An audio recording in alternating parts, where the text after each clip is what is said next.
Hello guys, ayan, andito naman po kami ngayon.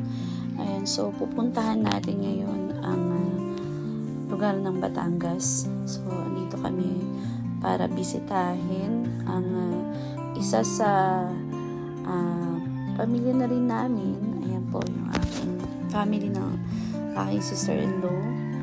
Ayan, so makikita nyo guys yung mga bakas ng mga baha. So, ayan nga. So, dumating kami dito halos simula nung pagpunta namin hanggang makarating kami sa kanila. Ayan, yung dating baboyan, higiri nila, halos natabunan na nga ng actually, medyo naiiyak ako kasi nalulungkot ako habang ginagawa ko tong video na ito kasi dito kami madalas magbakasyon. Ayan, parang pamilya na rin talaga, although na family ng asawa ng kapatid ko. So ayan, nalungkot ako dahil as in yung mga makikita nyo ay mga putol-putol na puno na humambalang sa bahay nila, sa harap ng bahay nila. So, nakakalungkot lang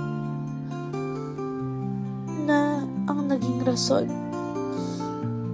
isa sa naging rason ay merong part ng bundok na pinutol-putol ang mga puno para magtayo ng isa sigurong hindi ko alam kung ano yun, pero alam ko na alam niyo na yun. So nakakalungkot guys na isa yun sa naging dahilan ng mga landslide at baha sa lugar na to. So the lesson learned, mga kapatid, itong mga napapanood nyo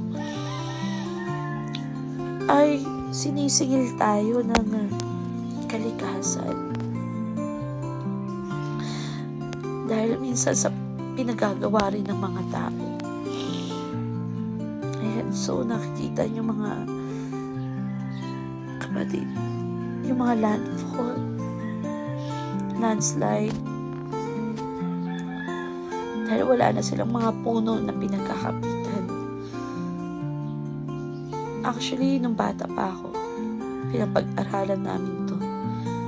Ngayon nakikita ko kung gaano kahalaga na ingatan natin ang ating kalikasan. So, naghatid kami ng konting tulong.